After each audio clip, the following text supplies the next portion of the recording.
Là, nous voici sur la tombe du Ramchal, Rabbi Moshe Chaim Luzzatto, qui a vécu au XVIIIe siècle. Et il était bien loin d'ici d'ailleurs, il était en Italie. Le Ramchal a fait sa carrière d'un point de vue spirituel, mais également matériel. Il connaissait énormément de langues. Il parlait 6 à 7 langues, dont le français. Il a énormément étudié des domaines scientifiques, mais également les secrets de la Kabbale.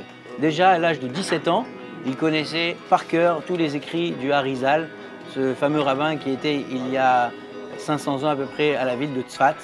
Et donc le Ramchal a étudié énormément ces textes et a réussi à percer la profondeur et la compréhension du message de la Kabbale. Malheureusement, très vite, ces enseignements ont attiré énormément de problèmes, puisque à l'époque, on est après l'histoire de Shabbatai Tzvi, le faux Messie, et beaucoup de gens pensent que Moshe Chaim Luzzatto n'est en fait qu'un élève de ce faux Messie et qu'il faudrait plus ou moins le mettre sur la touche. Ses écrits vont être brûlés, il va être complètement radié de la scène du judaïsme et il va devoir fuir de nombreuses personnes qui voulaient atteindre à sa vie.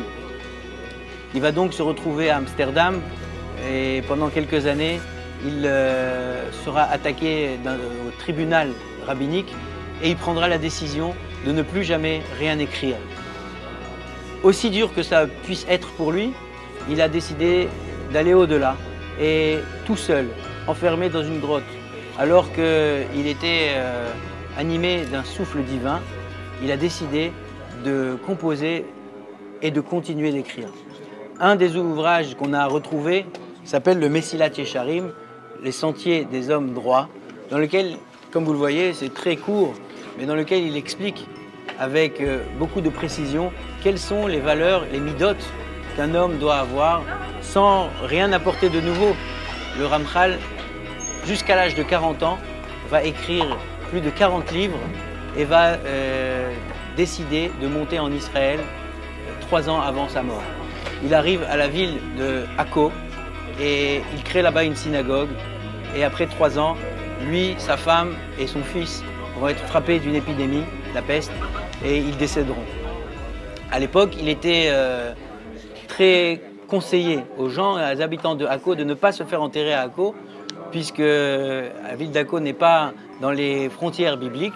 Et ils ont donc décidé de se faire enterrer un peu plus à l'intérieur du pays. Et c'est pour ça qu'on trouve sa tombe ici, à Tibériade.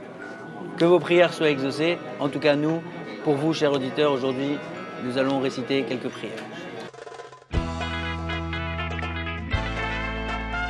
Pour vous rendre sur le tombeau du Ramchal, empruntez l'autoroute numéro 1 depuis Jérusalem ou Tel Aviv. Puis, rejoindre l'autoroute numéro 6, direction le nord du pays. Prendre ensuite la direction de Tibériade via la route 70, rejoindre la route 722, puis la route 77.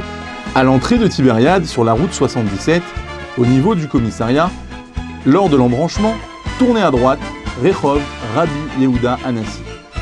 Puis, prendre immédiatement à droite sur Rehov Trompeldor. Continuez tout droit jusqu'à la continuité de cette rue, Rehov Agevura. Et au bout de cette rue, vous arriverez à destination. Bonne route et bonne prière.